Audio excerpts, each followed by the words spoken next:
Innal hamdalillah nahmaduhu wa nasta'inuhu wa nastaghfiruh wa na'udzu billahi min shururi anfusina wa min sayyiati a'malina may yahdihillahu fala mudilla lahu wa may yudlil fala hadiya lahu. Asyhadu an la ilaha illallah wahdahu la syarika lahu wa asyhadu anna Muhammadan abduhu wa rasuluh.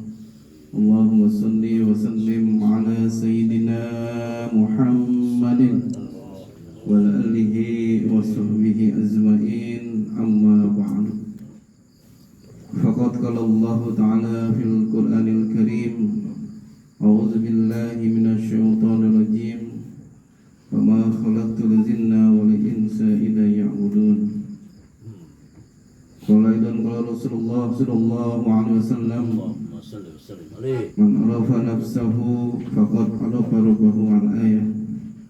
Sadaqallahul azim wa sadaqa rasuluhu nabiyul habil karim wa nahnu ala zalika minasy syahidin wa syakirin, alhamdulillahi rabbil alamin. Yang sama-sama kita hormati, kita cintai guru kita, orang tua kita, Buya Dr. Andes Kiai Haji Adi Suryadi KSMM. Kita doakan mudah-mudahan senantiasa beliau dipanjangkan umurnya, disehatkan badannya, dimudahkan segala urusannya dalam memajukan pondok pesantren Darussalam Koposari. Amin ya rabbal alamin. Yang saya hormati para pengurus JTK serta para rekan-rekan, bapak-bapak sekalian yang hadir pada malam ini, mudah-mudahan kita semua Allah berikan keberkahan, Allah mudahkan juga urusan kita, Allah limpahkan rezeki kepada kita, dan senantiasa keluarga kita diberikan tentunya di keluarga yang sakinah, mawaddah dan warahmah. Dan mulai dari kita sebelum melangkahkan kaki dari rumah, karena kita niatkan thalabul ilmi, insyaallah berguguran dosa-dosa kita sampai kita duduk di majelis ilmu ini, termasuk jihad fisabilillah, termasuk selama sampai kita kembali ke rumah kita. Amin ya rabbal alamin. Salat dan salam senantiasa selalu kita limpah curahkan kepada uswah kita, kepada manusia yang paling mulia yang kita cintai, yang kita rindukan, yakni Habibana wa Nabiyana Muhammad sallallahu alaihi wasallam. Hadirin Bapak sekalian, bersyukur pada malam ini Allah berikan kesehatan sehingga kita bisa hadir rutin untuk pengajian dan sholat tasbih. Ya, mungkin ada yang sekian lama baru hadir lagi, saya baru melihat lagi ya. Bapak ya. Termasuk ini pengurus inti baru dia. 9 kali. Alhamdulillah bisa hadir. Ya. Di grup banyak 50 orang ya. Yang hadir segini 10 orang, alhamdulillah sendiri. Ganti-ganti. Yang istiqomah ada 10 orang mau istiqomah.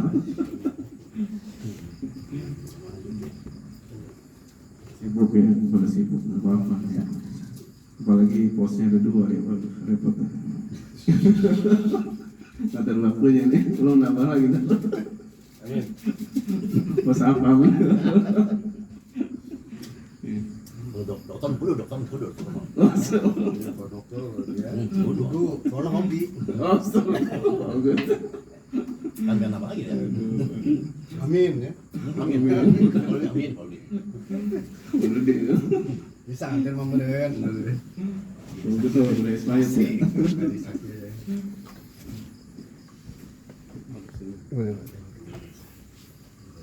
Iya, pada malam ini kita melanjutkan materi dari kitab Sirul Atsar. Sebelumnya kita bacakan Al-Fatihah kepada penulis daripada buku Sirul Atsar ya, dan Al-Hikam, Syekh Askandaria dan Syekh Abdul Qadir Jailani.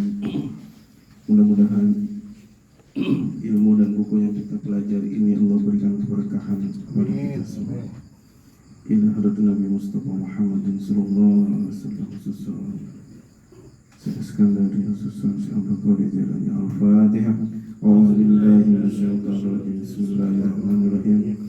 Alhamdulillahi rabbil alamin arrahmanir rahim maliki yaumiddin. Iyyaka na'budu wa iyyaka nasta'in ihdinas siratal mustaqim siratal ladzina an'amta 'alaihim ghairil maghdubi 'alaihim waladdallin. Jadi materi Silal Absar ini 24 bab ya. Kalau sebulan satu bab berarti kelar ya, 2 tahun. Lama ya, sebulan sekali.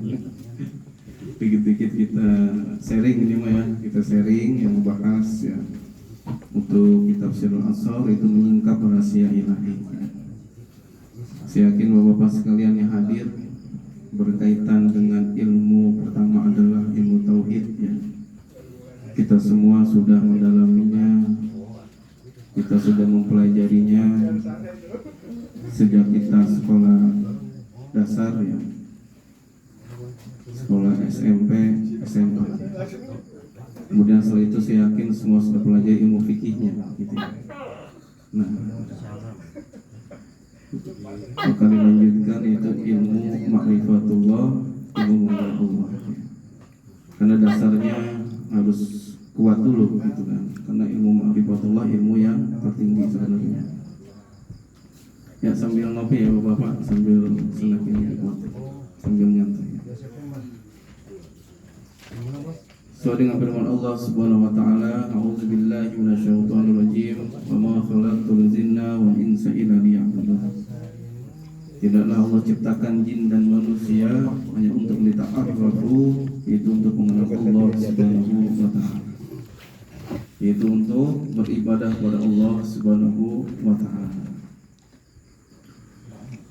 Apa tujuan ibadah kita? Yang pertama adalah tentunya sebagai komitmen, sebagai bentuk kecintaan kita kepada Allah Subhanahu wa taala. Di antaranya adalah kita melaksanakan ibadah sholat wajib 5 waktu, ditambah sholat sunnah dan ibadah-ibadah lain.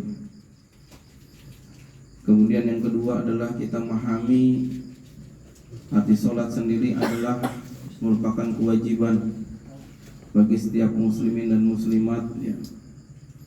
Tentunya yang sudah balik sampai akhir hayatnya ya.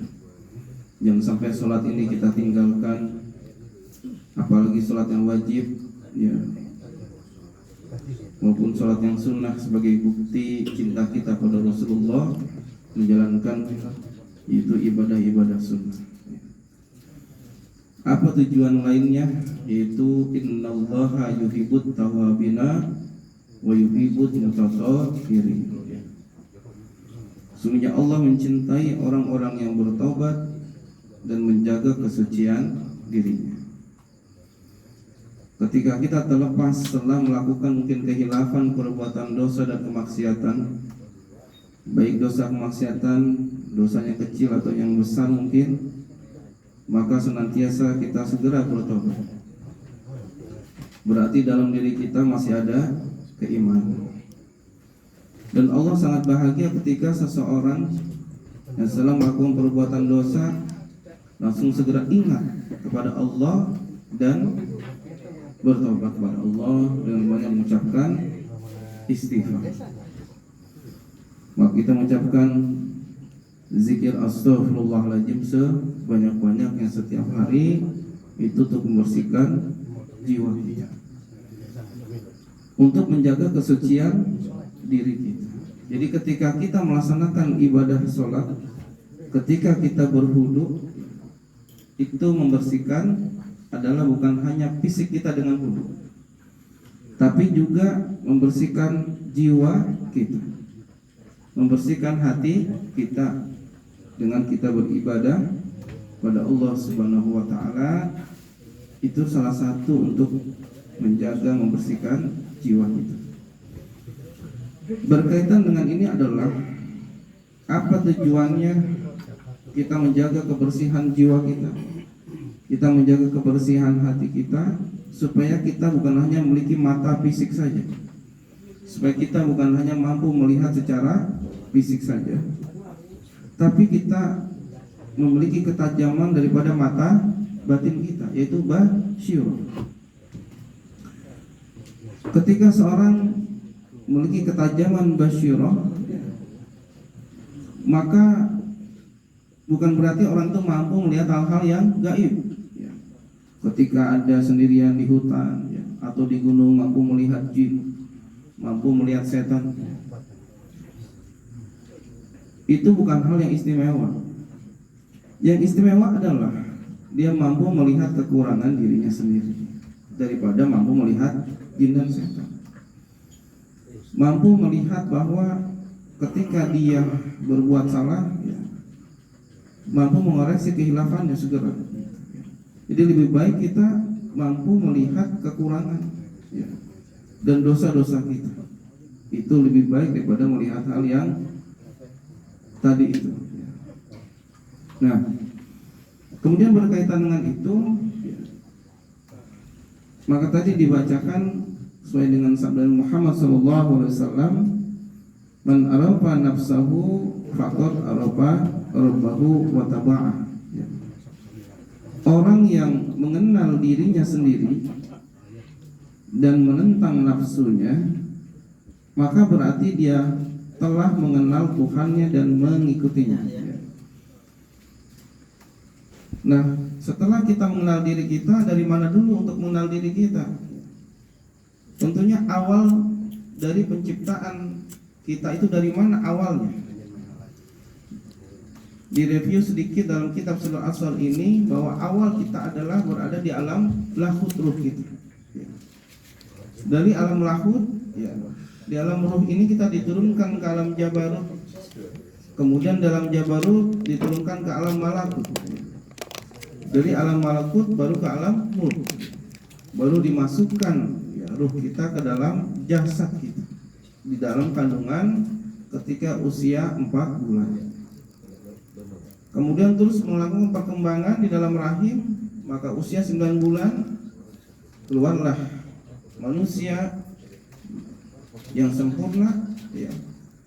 Nah, ketika dirinya hadir di dunia lahir, tetap sebagai seorang muslim atau menjadi seorang kafir, Nasrani, Yahudi, Majusi, itu tergantung dari orang tuanya, temannya, lingkungannya. Ketika dia tetap bertahan sebagai seorang muslim dan menjaga kesucian ruhnya, maka ketika dia wafat akan kembali ke alam malakut, akan diterima dan akan diberikan surga, yaitu ma'wah. Kemudian dia kembali ke alam jabarut, diterima juga, maka akan diberikan surga Firdaus. Tapi ketika ruhnya itu tidak sesuai dengan komitmennya untuk menyembah Allah, apalagi dia menjadi kafir, maka ruhnya tidak akan bisa kembali ke alam malakut, ke alam jabarut, maka akan dimasukkan ke neraka. Begitupun dengan orang Islam, ketika dia muslim, ketika ruhnya banyak tentunya kekotoran akibat kemaksiatan, maka akan dicuci dulu di neraka. Siapakah yang menolong kita? Ketika mengandalkan mungkin ibadah kita nggak seberapa, sholat kita mungkin 5 waktu, ketika pahala sholat 27 derajat berjamaah, mungkin kita jarang berjamaah. Kalau mengandalkan sholat kayaknya kurang. Kemudian mengandalkan sholat sunnah, mungkin kadang-kadang sholat tahajud banyak yang kagak kayaknya. Sholat duha juga jarang. Puasa Senin Kamis jarang juga. Puasa Ramadan insya Allah udah setahun sekali mah ya, walaupun mungkin ada yang bolong mungkin ya. Terus ngandelin dari sedekah kita, mungkin kehitung sama kita sendiri, kayak belum seberapa sedekah kita. Infak, sedekah, apa Jumat berkah atau sedekah lainnya atau zakat, mungkin nggak seberapa. Terus ngandelin pahala umroh atau haji kita, bahwa alam diterima apa enggak? Mungkin di sana sangat khusyuk ibadah, pulang ke sini seminggu masih khusyuk dan 40 hari masih dikelilingin malaikat. Ini udah 3 bulan udah lupa lagi suasana sono kayaknya. Ya. Sholat subuh kayaknya kesiangan lagi barangkali. Ya. Bisa jadi ya, kemuncak lagi baik. Ya. Alhamdulillah. Orang-orang itu mah. Sama keluarga. Jalan-jalan. Yang biasa judi udah pulang haji, kadang judi lagi udah 3 bulan. Ya mungkin udah maksiat, kadang maksiat lagi. Udah nggak inget dah betul keadaan di sono gimana. Ya. Gitu. Dalam kitab Sunnah Al-Sunnah ini dikatakan berarti ibadahnya masih ibadah fisik aja. Berarti belum ibadah batin, baru ibadah lahir aja. Ketika ibadah fisik, ya, yang dijalankan dari mulai sholat, ya, kemudian juga puasa, sedekah, haji, ya. Jadi selepas hanya fisiknya aja, belum menembus ke batinnya, maka ibadahnya belum sempurna. Gimana dikatakan ibadah yang sempurna? Ya. Jadi ibadah lahir dan batin. Ketika dia sholat, hatinya juga ikut sholat. Ketika dia berwudu, dibersihkan fisiknya, batinnya juga dibersihkan dari penyakit-penyakit hati. Hatinya dibersihkan dari penyakit sifat ria, sombong, ujub, takabur, dan sebagainya. Ibadah puasa juga bukan hanya menahan lapar dan haus, berarti hanya fisik aja. Berarti harus batinnya juga, yaitu menahan daripada yang batalkan pahala puasa. Itu dari memandang yang bukan muhrimnya, ya. Kemudian ghibah, ya. Kemudian berbohong, ya. Menyakiti orang, ya. Berbuat maksiat, ya. Nah itu. Jadi puasa ibadah batinnya juga jalan. Ketika mengandalkan amal ibadah dan menurut kitab hikam kayaknya nggak seberapa, ya. Maka kita mengandalkan apa? Maka yang kita harapkan adalah itu syafaat Nabi Muhammad Sallallahu Alaihi Wasallam. Maka kita harus cinta dengan Nabi Muhammad, karena Nabi Muhammad cinta kepada kita. Selalu mikir ummati, ummati. Gimana umatku? Maka diceritakan di sebuah riwayat, ketika Nabi Muhammad SAW menjelang wafat, ya, itu selalu yang diingat, selalu yang dipikirkan adalah bukan dirinya, keluarganya, tapi umatku. Ummati, ummati. Begitu cinta yang Nabi Muhammad kepada kita. Bahkan juga dijelaskan satu riwayat ketika nanti Nabi Muhammad SAW di akhirat nanti akan masuk surga paling pertama, tapi Nabi Muhammad tidak mau masuk surga dulu sebelum umatnya semuanya masuk surga. Maka Nabi Muhammad meminta, ya Allah, masih adakah umatku yang ada di neraka? Kata ada yang masih di neraka. Bahkan Nabi Muhammad, aku akan menuju ke neraka untuk mencari umatku, akan kuambil umatku, kumasukkan ke dalam surga. Begitu cinta yang Nabi Muhammad kepada kita. Kita pun harus cinta kepada Nabi Muhammad Sallallahu Alaihi Wasallam. Dan jamaah sekalian, bapak sekalian, cinta nggak dengan Nabi Muhammad? Cinta. Rindu tidak dengan Nabi Muhammad? Bukti cinta kita adalah dengan kita senantiasa, yang pertama adalah bersolawat, minimal sallallahu ala Muhammad sallallahu alaihi wasallam. Allahumma sholli ala sayyidina Muhammad wa ala ali sayyidina Muhammad. Guru kita Abu yang ngasih amalan sholawat 100 kali minimal setiap hari. Istighfar minimal 100 kali setiap hari. Jadi istighfar adalah membersihkan dosa-dosa kita. Salawat adalah ibarat badan sudah bersih, salawat itu supaya kita tambah wangi. Itu minyak wanginya, salawat itu. Itulah yang menentukan derajat kita nanti di akhirat. Walaupun mungkin kita nanti mampir dulu ke neraka, mungkin, nauzubillah, jangan sampai. Itu tidak akan merasakan panas, karena kita senantiasa bersalawat kepada Nabi Muhammad Sallallahu Alaihi Wasallam. Dan kita mendapatkan syafaat, itulah yang kita harapkan. Karena kan tadi ngandelin sholat, rukanya segitu-gitunya sholat kita. Kadang jarang banyak khusyuknya. Udah mulai Allahu Akbar, pikiran udah kemana-mana. Juri-juri. Nah, itu jurik juri setan nyelumijang. Dok-dopang lewong. Pikiran udah kemana-mana dah. Final. Kadang lupa rokaatnya, lupa bacaannya. Ini udah rokaat berapa nih sholat kalau sendirian? Makanya kudu sholat berjamaah begitu. Ya. Kadang sholat berjamaah kita masuk, lupa juga itu udah berapa rokaat ini ya sisanya. Nah, itu dah. Maka andalan kita adalah syafaat Nabi Muhammad SAW. Nabi Muhammad begitu mulia, sudah dijamin masuk surga. Tapi Nabi Muhammad tidak kurang istighfar 100 kali setiap hari.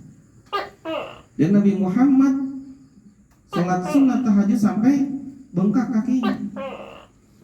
Mungkin jamaah juga banyak yang bengkak kakinya, mungkin ada kali ya. Kakinya bengkak ada. Nah itu apa tuh gara-gara itu? Perlu dicek dulu kayaknya. Apa asam urat, apa kolesterol di sini ya? Pundak. Nabi Muhammad yang mulia aja sholat tahajud sampai bengkak kakinya, sholat sunnah itu, bukan sholat wajib. Coba. Ya kita umatnya yang banyak dosa, banyak khilafan. Ya, udah nggak kehitung lah kalau dosa. Mungkin kalau dikumpulin satu JTK ini kurang kayaknya dosa kita. Kalau kita hitung dari mulai kita balik sampai sekarang dah. Mungkin sekarang usia ada 40 tahun kali ya, rata-rata ya. 17.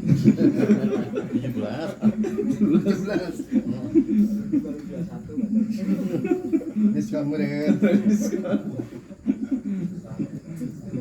Berarti kudu ini dulu negosiasi sama mereka.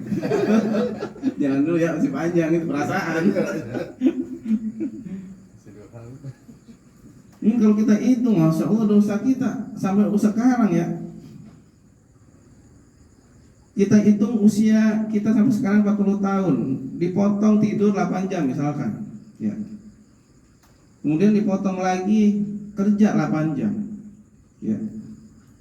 Kan 24 jam tuh, 8 jam lagi dihitung, ya mungkin main HP apa. Sholat kan 5 menit doang. 5 menit kali 5 waktu 20 menit, ya. Tambah sholat sunnah dah misalkan, ya. Paling 2 jam, 2 jam kali 40 tahun paling berapa? Ya. Dirapel tuh bisa rapel. Ya. Itu pun nggak tahu yang diterima yang mana itu sholatnya. Ya kalau kita merenungi, kita hitung-hitung begitu. Ya. Makanya kalau ngandalkan amal ibadah kita untuk masuk surga kayaknya, ya kayaknya berat juga nih kayaknya. Maka andalan kita adalah syafaat dari Muhammad SAW.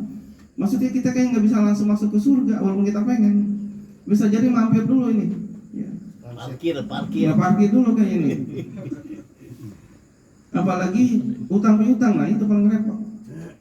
Walaupun jihad fisabilillah meninggalnya, tapi kalau masih punya utang belum bisa masuk ke surga. Maka dengan baca salawat itu insya Allah kita mendapatkan pertolongan, mendapatkan syafaat Nabi Muhammad SAW. Ketika kita bersalawat menurut ilmu tasawuf, hati kita merenungi secara mendalam.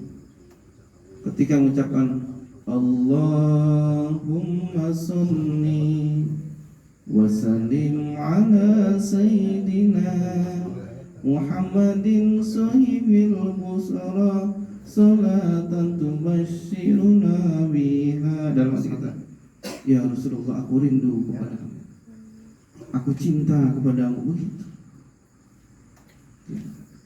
Jadi senantiasa hati ini khusyuk ketika bersalawat, bahkan sampai meneteskan air mata. Begitu rasa cintanya kita kepada Rasulullah, dan insya Allah Rasulullah menjawab. Ketika seorang bersalawat 1 kali, ya, maka Allah berselawat 10 kali kepadanya. Innallaha, sungguhnya Nabi dan Rasul berselawat kepada Nabi Muhammad SAW. Balasan 1 kali selawat adalah 10 kali. Dikali sehari kita berapa selawat, tinggal dikali sendiri. Nah itu mudah-mudahan menjadi andalan kita mendapatkan syafaat Nabi Muhammad sallallahu alaihi wasallam. Innallaha malaikatahu yusholluna 'alan nabi ya ayyuhalladzina amanu shallu 'alaihi wasallimu taslima. Allah saja berselawat kepada Nabi. Masa kita jarang berselawat? Itu salah satunya adalah juga membersihkan jiwa kita. Nah maka dalam kitab ini dijelaskan berkaitan dengan ma'rifatullah. Ketika seorang ada kelompok mengaku dirinya sudah makrifat, sudah mengenal Allah, tapi dia tidak menjalankan syariat, tidak menjalankan thariqat hakikat, maka diragukan kemakrifatan. Karena ujiannya di syariat itu, ujian sholat, puasa, zakat di syariat. Karena syariat adalah bukti komitmen cintanya kepada Allah, baru bisa mencapai tingkatan yaitu thariqat, hakikat dan makrifat. Maka ada suatu golongan yang kemarin dijelaskan, contohnya adalah salah satunya yang ada di perbatasan antara Jawa Barat dan Jawa Tengah. Itu Jasun, agama Jawa Sunda. Nabinya namanya Tukimin. Dulunya mantan tukang cukur kayaknya nggak pantas. Jadi kiai juga nggak pantas kayaknya. Karena nama Tukimin sini. Lila al-Mukarram, Kiai Haji Tukimin, nggak pantas. Jadi kiai apalagi jadi nabi. Salawat juga kayaknya nggak pantas. Allahumma sholli Tukimin. Katanya dapat wangsit. Ketika dia menyendiri, dapat wangsit, dapat wahyu. Maka setelah dia bersemedi, ya, ngaku dirinya jadi nabi. Maka mendirikan agama yang namanya Jasun, agama Jawa Sunda. Kemudian dia makrifatnya langsung ketemu Allah. Ya. Jadi udah nggak menjalankan sholat. Sholatnya cuma 1 kali, itu jam 12 malam. Itu pun tanpa wudhu sholatnya. Jadi berzikir langsung bertemu dengan Allah. Dirapel ya. Maka kata Tukimin ini gurunya, ketika seorang sudah makrifat menurut dia setelah dilantik diangkat itu menuju kepada bintang dan langit dan menuju cahaya Allah Subhanahu wa taala. Jadi melakukan mi'raj, kayak Isra Mi'raj itu naik gunung. Itu. Maka akan diampuni dosa-dosanya karena sudah mengenal Allah. Dan ketika mati nanti tidak akan ditanya lagi kesalahan-kesalahannya. Langsung masuk surga, enak banget ya. Gitu. Ternyata aliran sesat. Itu ditemukan dalam kitab yang ditulis oleh Hasyim Asy'ari, Haji Hasyim Asy'ari ya. Ada beberapa kitab yang ditulis, salah satunya menjelaskan tentang itu ya. Tentang aliran sesat yang namanya adalah Jasun, agama Jawa Sunda.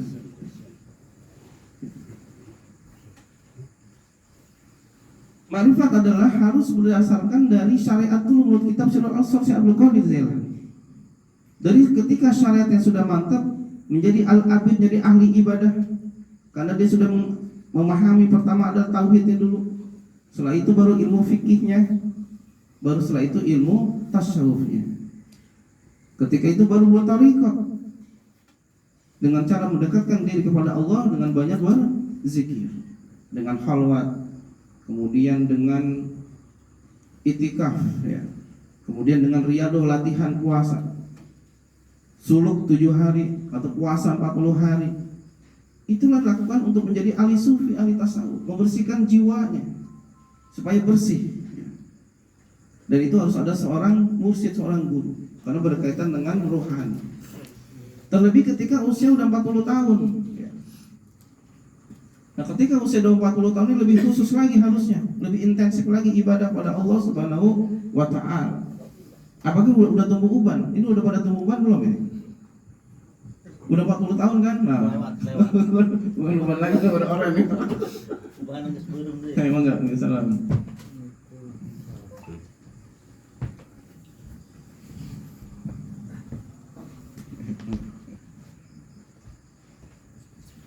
Maka ada doa khusus ketika umur kita 40 tahun.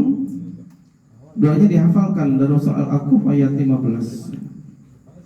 Rabbi azidni an ashkura bi nikmatika alayya wa ala walidayya wa an amala sholihan tarda wa aslih li fi dzurriyyati wa inni tubdu ilaika wa inni minal muslimin. Itu doa khusus ketika usia kita sudah 40 tahun. Jadi ibarat waktu umur 40 tahun berarti sudah asar. Sebentar lagi maghrib, isya ya, udahan. Baru ditanggungjawabkan semua amal soleh kita. Ketika kita wafat nanti, mudah-mudahan dalam keadaan husnul khatimah, amin. Maka setelah kita ditanya oleh malaikat, dan malaikat tampilannya baik untuk orang yang beriman, tapi untuk orang kafir malaikat tampilannya serem, menakutkan. Dan ketika itu datang setelah ditanya, seorang yang mungkin kalau laki-laki nanti nemeninnya begitu indah bidadari, ini orang cantik amat ya, nanya pada malaikat, siapa ini? Ini amalmu ini waktu di dunia. Ini amal saya, alhamdulillah, ini cantik banget ya, udah kayak bidadari dah punya. Pokoknya kalah, kalau pramugari mah kalah.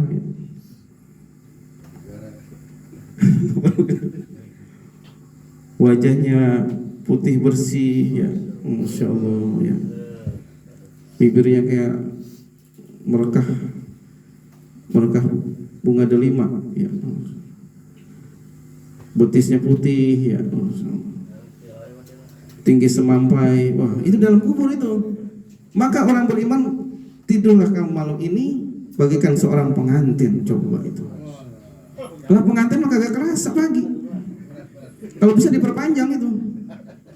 Itu benar.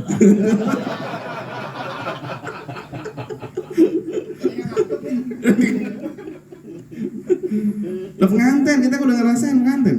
Lah, apalagi udah pengantin 2 kali. Menjadi pengantin baik. Ayam meureun. Nah mampu mah nggak apa-apa bagus, mampu mah.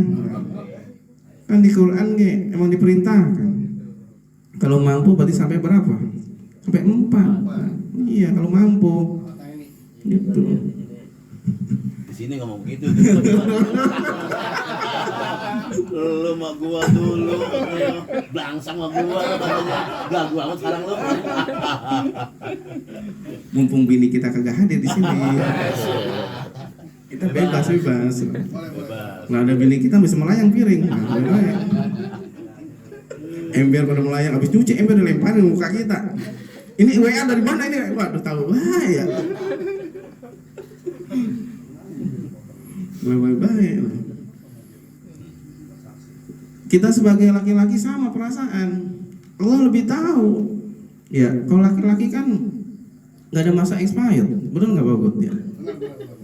Laki-laki mah nggak ada luarsa. Ada.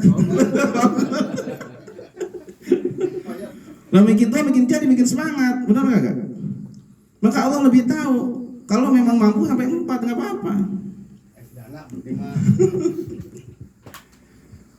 Kalau nggak mampu, ini memampuin kali ya. Jadi bangsain bagus, berbahaya.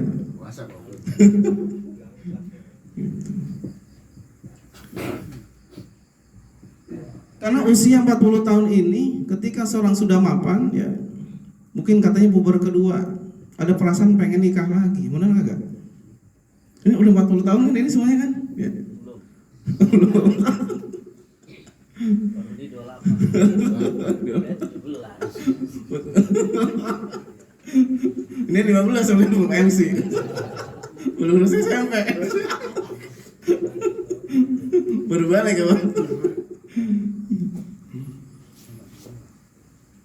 Maka ketika ada perasaan itu gimana cara mensiasatinya? Kalau emang kita belum mampu, puasa. Puasa Senin Kemis ya, apalagi puasa Nabi Daud ya. Ya mampu, ada puasa mendingan nikah lagi gitu ya.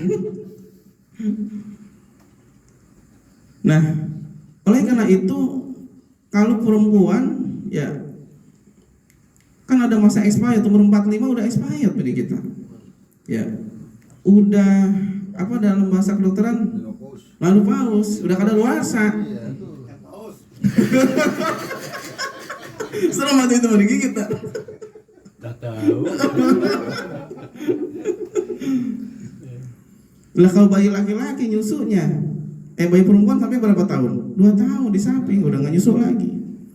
Lah kalau bayi laki-laki nyusunya, nah, sampai 70 tahun masih nyusu baik. Ayak meureun. Maka oleh karena itu ujiannya di situ deh. Mungkin karena harta lewat ujian, tahta nggak kepengen dah kita, mungkin wanita ini ujiannya di situ. Tuh, bener nggak gak? Ya sama nggak perasaannya?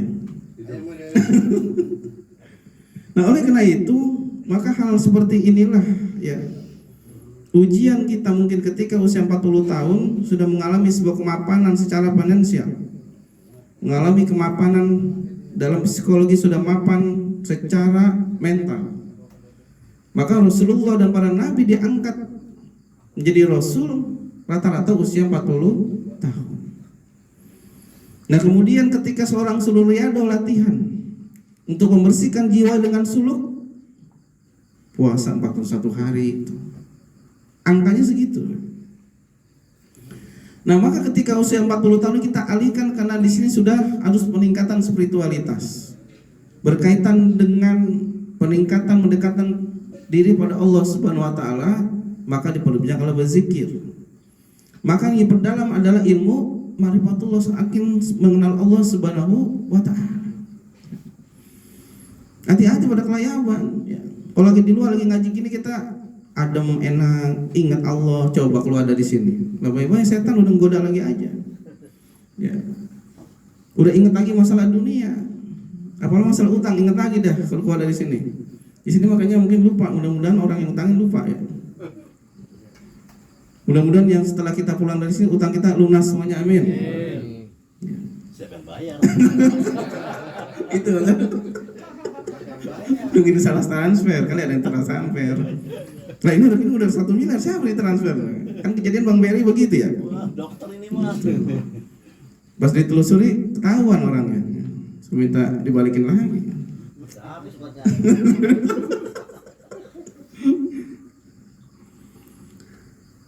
Maka ketika usia 40 tahun khusus ada di dalam Al-Quran dijelaskan seperti itu. Maka kita membacakan doa Rabbi auzini askur. Ya Allah ya Tuhanku, jadikan aku sebagai hamba yang bersyukur kepadamu atas segala amal nikmat yang telah aku rasakan selama ini, dan semakin aku bersyukur atas kepada orang tuaku yang telah memelihara aku dari kecil sampai sekarang. Apalagi orang tua kita masih hidup. Nah, kita 40 tahun, orang tua kita mungkin bisa jadi 60 tahunan, benar gak? Orang tua yang masih ada, kita bikin senengin dah. Kita ada duit, ya kita kasih duit. Pengen beli emas, beliin emas ya.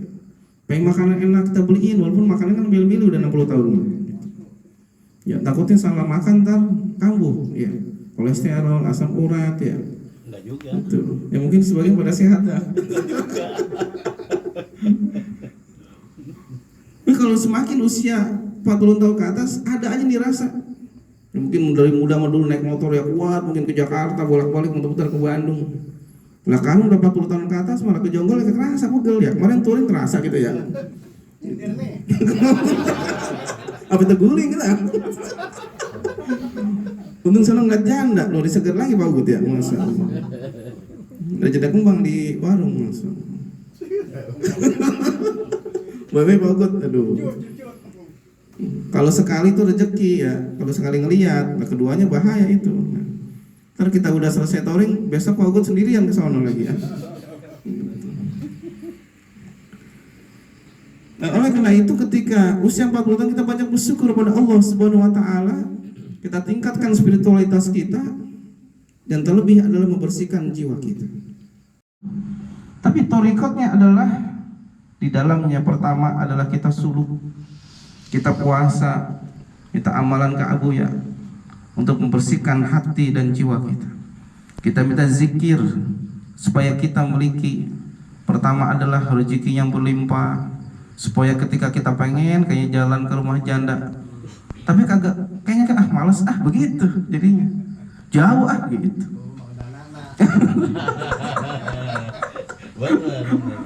Kejadian Mang Dana ayah ya, kalau ada iman yang kuat maka jadi bagus.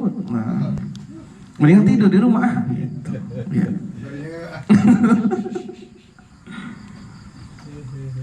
Maka ketika usia 40 tahun ini tepat kita belajar dengan guru yang tepat, seorang mursyid yang tepat dengan guru kita. Jangan sampai salah guru karena berkaitan dengan rohani.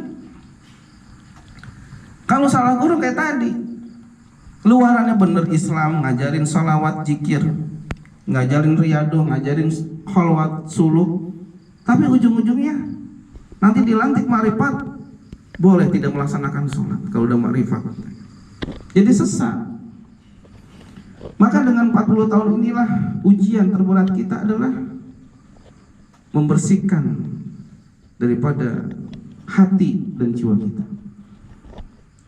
4 tahap yang pertama adalah tazkiyatun nafs, yaitu membersihkan jiwa kita. Yang kedua ada tasfiyatul qalbi, yaitu membersihkan kolbu, hati kita dari penyakit-penyakit hati, sifat syirik, dengki, hasud, riya, sombong, merasa diri lebih baik, kita bersihin dah. Yang ketiga adalah tasliyatus syir, mengosongkan jiwa kita daripada yang menghalangi kita untuk kita cinta kepada Allah. Jadi cinta kepada dunia ya jangan sampai terlalu tinggi, maka dunia kita jadikan sebagai alat untuk mendekatkan diri kepada Allah. Yang keempat adalah tazalli yaduruh, yaitu pencerahan jiwa. Ketika udah 3 hal ini baru keempatnya kita cerah. Tazalli yaduruh itu pencerahan ruh. Maka harus kita ketika kita bersih, ketika Allah memancarkan cahayanya, Allahu nurus samawati wal ard, akan tembus kepada ruh kita, akan tembus kepada kalbu kita jadi bersih. Maka yang terakhir adalah itu ada namanya latifah atau lataif, itu wadah yang sangat lembut, yang sangat halus setiap diri manusia. Jadi bukan hanya orang yang beriman. Dalam ilmu tasawuf ini, lataif latifah ini adalah wadah, sebuah tempat di mana di situ adalah sifat-sifat tercela. Ketika sifat tercela hilang akan timbul sifat yang terpuji. Maka titik-titik inilah ya, ada 7 titik. Ya di sini ada. Sudah saya tulis ya. Saya lanjutkan ya. Nah, di sini gambarannya seperti ini. Ya, contoh nih. Ini titik yang 1 ya, berarti hadap ke sono ya, berarti kiri kan. Nah, ini di bawah susu kita nih. Nah, ini namanya latifatul qalbi. Ya, di sini nih ya. Kemudian yang kedua di atasnya, di atas 2 jari di atas susu kita, itu namanya nomor 2 latifatus syir ya. Nah, sebelum sebelah kanan, kan kiri ya. Sekarang sebelah kanan ya. Nah, lurus dengan tadi latifatul qalbi, lurus di bawah puting susu kita ya. Itu latifah ruh. Nah, kemudian di atasnya sebelah kanan, 2 jari di atas sebelah kanan namanya nomor 4 latifatul khafi ya. Kemudian yang di tengah-tengah nih di dada kita nih namanya latifah akhfa ya. Kemudian di antara mata kita di tengah-tengah sini ini namanya latifatu nafsi ya. Kemudian di ubun-ubun, di ujung rambut, di ubun-ubun di kepala sini ujung namanya latifatu qalb ya. Latifah ini dalam ilmu tasawuf ya. Ketika nanti sudah bersih, maka Allah memberikan namanya natizah. Allah memberikan cahaya. Jadi ketika berzikir itu keluar cahaya, berarti kita udah bersih hati kita. Tapi kalau berzikir belum keluar cahaya, belum bersih berarti. Nah, pertama tadi ini ya, latifah qalbu. Nah, ini latifah qalbu di sini nih. Jadi latifatul qalbu ya. Ya, qalbu di sini adalah hati ya. Berarti di detak jantung kita. Yang paling banyak masalahnya adalah latifatul qalbu. Itu paling banyak penyakitnya di situ, ya, penyakit hati. Maka di situ lebih banyak juga zikirnya, minimal 5.000 dengan kalimat Allah, ya. Allah, Allah, Allah, Allah, Allah 5.000. Sambil kita menghayalkan bahwa kita nusuk ke sini, ke jantung kita, Allah, Allah, Allah gitu. Itu 5.000. Supaya bersih, ya. Sifat-sifat yang ada di kolbu ini, penyakit-penyakit hatinya adalah ya. Pertama adalah gampang, ya, gampang tertarik, ya. Kedua adalah zolim, ya. Kemudian suka mengumpat, ya. Ingin dipuji, ya. Tidak ada rasa kasihan, ya. Dusta, ya. Lalai terhadap kewajiban. Tuh sifat-sifatnya ada di situ, ya. Maka ini kita bersihkan latifatul qalbi ini, sifat-sifat jelek yang tadi itu, ya, dengan kalimat zikir Allah sebanyak 5.000 kali. Maka ketika sudah bersih nih, Allah, Allah, Allah, kita hantam terus Allah, Allah, Allah, Allah. Ketika bersih maka akan timbul itu sifat namanya itu rasa syukur, rasa sabar, tawadu, itu di situ, ya. Ini paling banyak nih penyakit di kolbu, ya. Latifatul qalbu, ya. Kemudian yang kedua, latifatul syir. Nah, latifatul syir ini, ya, banyak penyakit hati, hampir sama kayak tadi penyakit hatinya, ya. Maka ketika kita hantam, kita bersihkan penyakit hati di latifatul syir ini, ya, dengan kalau ini minimal 1.000 kali. Kalau latifatul syir, ya. Allah, Allah, Allah, ya. Maka akan timbul tuh, setelah mendapatkan natijah, Allah berikan cahaya, berarti udah bersih hatinya. Berarti latifatul syir ini udah bersih. Maka keluar yaitu sifat mahabbah, rasa cinta terhadap sesama makhluk Allah. Bukan hanya manusia, sama hewan cinta, sama tumbuhan cinta. Gak main petik aja tumbuhan. Ada sebuah kisah ketika seorang itu memetik satu ranting kecil, ya, untuk membersihkan giginya. Ketika dia meninggal dipertanggungjawabkan itu. Itu ranting siapa itu diambil? Itu apalagi orang nebang pohon di hutan, ya, puluhan pohon, masya Allah. Itu gimana pertanggungjawabannya itu? Ya. Maka akan timbul sifat sayang terhadap sesama makhluk yang Allah ciptakan. Itu, ya. Yang kedua timbul sifat tawakal kepada Allah, ya. Ujian apapun, seberat apapun, ya, akan timbul sifat tawakal karena sudah bersih latifatul syirnya, ya. Kemudian senang beribadah. Nah ini, ya, berarti kalau kita malas beribadah berarti masih ada penyakit di latifatul syir, ya. Maka ketika udah bersih pengennya ibadah aja, ya, banyak mau ibadah betah dah. Kalaupun bini kita marah-marah baik, habis sholat bukan buru-buru kerja, masih duduk baik, jikiran udah kayak dukun. Nah, bagianin dia, bagianin. Kata orang sana Cikarang, saya orang Cikarang. Begitu kadang bini, ya. Bang bangun, bang udah siang, bang bangun. Lihat jam, udah jam berapa tuh, bang? Laki-laki itu suruh lihat jam, dia lagi melek lihat jam, ya. Udah jam berapa? Kita rezeki dipatok ayam lah, ayam kita yang ngempanin. Kita kan punya ayam di rumah. Jadi ngebangkit begitu lah kita, gitu. Kerja tidur dulu lah, tidur kayak kerja kita, gitu.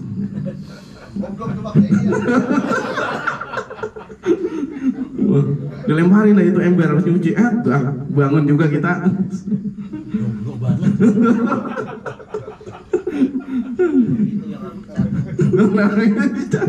Udah nyari lagi bini ya soleha ya, iya bener. Nah itu tuh penyebab laki-laki kawin lagi begitu bininya tuh.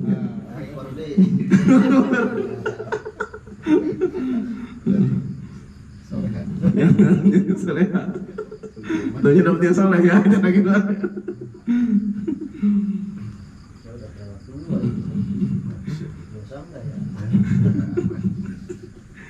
Yang berikutnya adalah timbul sifat selalu bersyukur. Tuh. Ketika sudah bersih, yang berikutnya adalah ridho. Semua hal yang terjadi ridho aja sama Allah dah. Gitu. Yang terakhir adalah takut berbuat dosa. Nah, berarti udah bersih dan latifatul syir.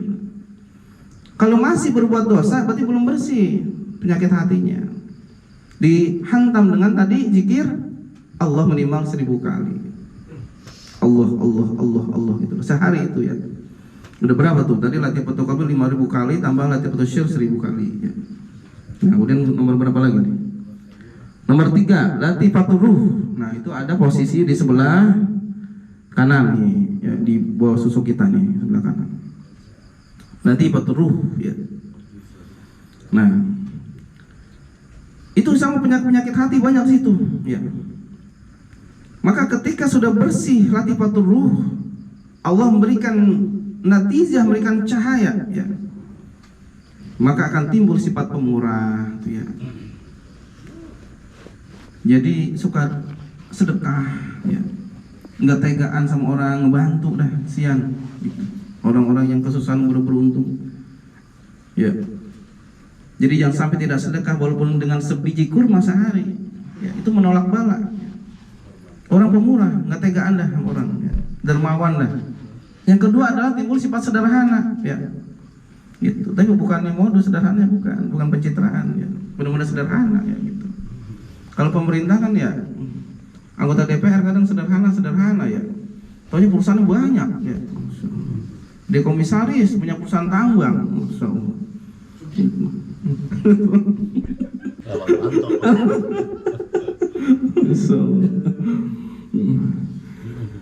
Nah, itulah cara kita dalam berdasarkan ilmu tasawuf untuk membersihkan hati dan kalbu kita ya. Ya demikian mungkin yang dapat saya sampaikan sedikit materinya ya, karena banyak ini 24 bab ya. Mudah-mudahan materi ini ya berkaitan dengan ilmu ma'rifatullah ya, Allah berikan pemahaman ilmu ini, keberkahan ilmu ini sehingga kita bisa menjaga kebersihan hati kita, membersihkan kalbu kita, sehingga kita beribadah kepada Allah bisa khusyuk, sehingga kita ketika berzikir bisa khusyuk, ketika kita bersolawat bisa khusyuk, ketika kita baca Quran bisa khusyuk, bahkan mampu meneteskan air mata kita karena kita tentunya merasa ada getaran-getaran di hati kita, begitu rasa cinta kita pada Rasulullah dan Allah Subhanahu wa Ta'ala. Maka rasa mahabbah, rasa cinta ini sebagai halnya ketika mungkin kita mencintai seorang wanita lagi baik ya. Lanjut. Ketika kita mencintai Allah, mungkin seperti halnya kita mencintai seorang kekasih. Ingat kemana-mana gitu. Lagi duduk ingat kekasih kita, lagi makan ingat kekasih kita, ya. Lagi di mana ingat baik. Begitupun dengan seorang, begitu orang kita cintai. Begitupun dengan Allah Subhanahu wa Ta'ala, kita alihkan rasa cinta kita kepada Allah dan Rasulullah. Ketika kita mendengarkan ayat Al-Quran dibacakan, timbullah getaran-getaran dalam hati kalbu kita. Ketika kita berselawat sambil kita khusyuk meneteskan air mata kita. Ada orang ketika ada getaran itu ketika baca Quran, ada juga. Ada juga ketika sedang berselawat, ada juga. Ada getarannya. Ada juga sedang berzikir, ada juga meneteskan air mata sedang berdoa ya. Gitu. Itu berarti kalbunya sudah bersih, sudah nyambung dengan Allah Subhanahu wa Ta'ala. Maka ketika tengah malam kita bangun, kita bersujud bersimpuh di hadapan Allah Subhanahu wa Ta'ala, dengan kita istighfar astagfirullahaladzim, kita sambil muhasabah diri kita. Kita ingat dosa-dosa kita hari itu, dosa mata kita, dosa telinga kita, dosa mulut kita, dosa pikiran kita, dosa hati kita. Masing-masing kita zikirkan astagfirullahaladzim, dosa mata kita 10 kali. Astagfirullahaladzim, dosa telinga kita 10 kali, sampai seluruh tubuh kita jadi 100 kali minimal kita beristighfar. Kemudian kita bersolawat kepada Nabi. Allahumma sholli ala sayyidina Muhammad wa ala sayyidina Muhammad. Begitu rasa cintaku kepadamu ya Rasulullah, engkau pun cinta kepada aku. Berikanlah aku syafaat dia mulai akhir nanti ya Rasulullah. Dijawab Rasulullah, Allah berikan 10 kali lipat pahalanya. Nah oleh karena itu, mudah-mudahan senantiasa amalan-amalan yang telah Abu Ya berikan kepada kita senantiasa bisa kita amalkan dalam sehari-hari, dan intinya adalah untuk menjaga kebersihan jiwa dan hati kita daripada cobaan-cobaan di dunia ini. Cobaannya begitu banyak, itu harta, tahta, dan wanita lagi baik. Jadi ikut. Kudu tengah. Demikianlah hadirin jamaah sekalian yang dapat saya sampaikan. Mudah-mudahan bermanfaat bagi diri saya dan juga teman-teman rekan-rekan sekalian sharing pada kali ini, dan mudah-mudahan Allah berikan keberkahan ilmu dari guru kita sehingga amal kita semakin meningkat, rezeki kita semakin berlimpah, usaha kita semakin lancar. Pokoknya teman-teman rekan-rekan jamaah semuanya kita yang hadir pada malam ini, ketika kita kembali ke rumah hutang kita lunas semuanya, amin ya rabbal alamin. Allah yang atur dari mana kita ya. Dan keluarga kita sehat semuanya, anak-anak kita sehat semuanya, bila anak yang soleh dan solehah, berbakti pada orang tua, keluarga kita bisa sakinah warahmah, walaupun keluarganya banyak. Sakinah mawaddah warahmah. Menyebut jadi keluarga banyak jadi repot, sakinah mawaddah warahmah. Itu samawa, amin ya rabbal alamin. Demikian dapat saya sampaikan. Sekali lagi mohon maaf bila kesalahan, wa'afu minkum. Wassalamualaikum warahmatullahi wabarakatuh.